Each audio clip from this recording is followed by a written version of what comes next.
Quando eu era adolescente, o meu sonho era fazer um intercâmbio, comprar um export, formar em jornalismo e viajar o mundo, tá? Fiz o intercâmbio depois de velho, não formei em jornalismo, não comprei export, mas tô viajando o mundo. Mas quando eu terminei o ensino médio, estava no processo de desvalorização do diploma de jornalismo.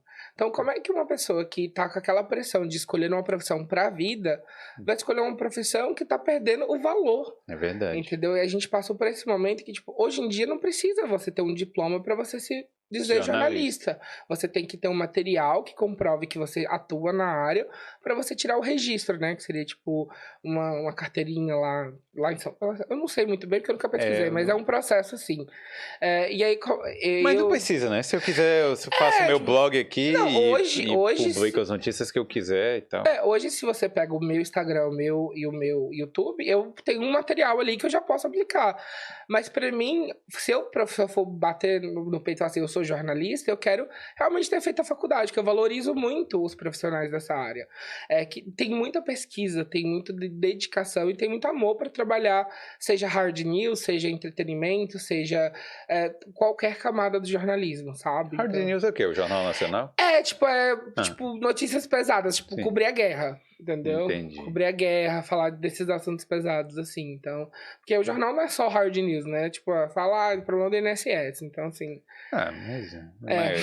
cobre isso. Então, assim, aí meu pensamento foi, o que eu vou fazer nos próximos 10 anos? Eu moro aqui nessa cidade, no interior do Goiás, quais são as possibilidades que eu vou ter fazendo jornalismo aqui? Não vai ter um jornal grande. Até tinha, mas tipo, tudo tinha que migrar pra São Paulo, tudo tinha que mudar.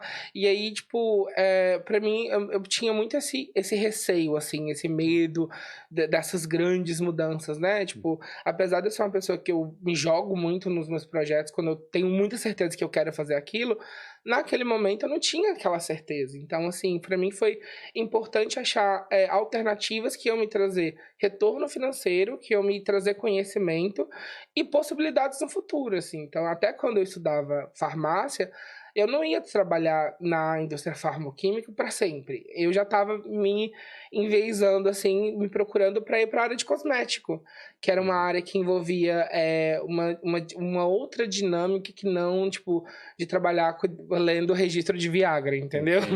Então, assim, e é uma área muito legal, que dá dinheiro. Que dá muito dinheiro, somente pro dono da fábrica, dá bastante, mas é uma área que se eu tivesse me formado farmacêutica, eu atuaria com mais prazer.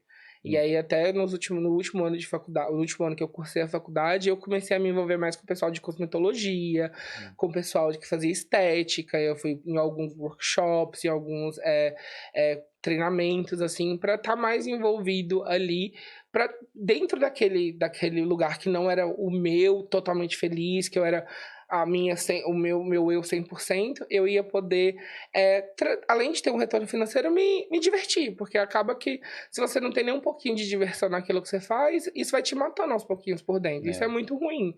Então foi isso que foi pegando pra mim, assim, eu fui ficando triste, ficando meio ruim, tipo, desanimado e tudo mais, e aí chegou o momento de eu fazer o intercâmbio. Você tava com medo de tomar a decisão ousada de ir pra São Paulo e veio direto pra Irlanda. Do nada, eu atravessei o oceano, entendeu? Do nada, assim, tipo, não, São Paulo é muito perigoso, vamos tentar Irlanda. Mas foi muito bom, assim, porque por mais que quando todo mundo vem aqui, todo mundo vem com o planejamento de ficar 8 meses, né, eu pensava assim, se eu ficar 8 meses lá só, eu aprendo inglês, pra ser farmacêutico é muito bom. A minha faculdade estava trancada na época. A área de farmácia aqui é boa também, não sei se você sabia disso. Não, quando eu cheguei eu não sabia tanto, né? Eu não tinha essa noção, antes de vir. Quando eu cheguei que eu descobri... eu digo assim, de grandes corporações farmacêuticas aqui, né? Não só, sei lá, trabalhar em uma farmácia, mas de grandes... Não, sim, isso eu tô falando assim. Pra você ter ideia, um profissional que tem o tanto de experiência que eu tenho na área de garantia da qualidade, e ele é formado aqui na Irlanda, e ele fez o processo lá do diploma e tudo mais, as vagas são em torno de 50 a 60 mil euros por ano. Então é um salário bom, entendeu? Bom. Tô bem longe de ganhar isso atualmente, entendeu? Então, assim, pra quem formou, e tem essa intenção de vir, tipo assim, é muito legal. Tem bastante vaga, tem bastante oportunidade. Não só na Irlanda, mas como na Europa inteira, assim. Tem muito profissional que eu vi saindo de Anápolis de Anápolis e tantas outras cidades para trabalhar em empresas na Alemanha, na Holanda. Então, assim, tem muita possibilidade, assim. Tem muita demanda de bons profissionais e profissionais com experiência na Europa para diversas áreas, né? Não só na área farmacêutica, na área farmaquímica. Obrigado por ter assistido esse corte do Boulder Podcast. Para ver essa e outras entrevistas completas, visite o Boulder Podcast no YouTube.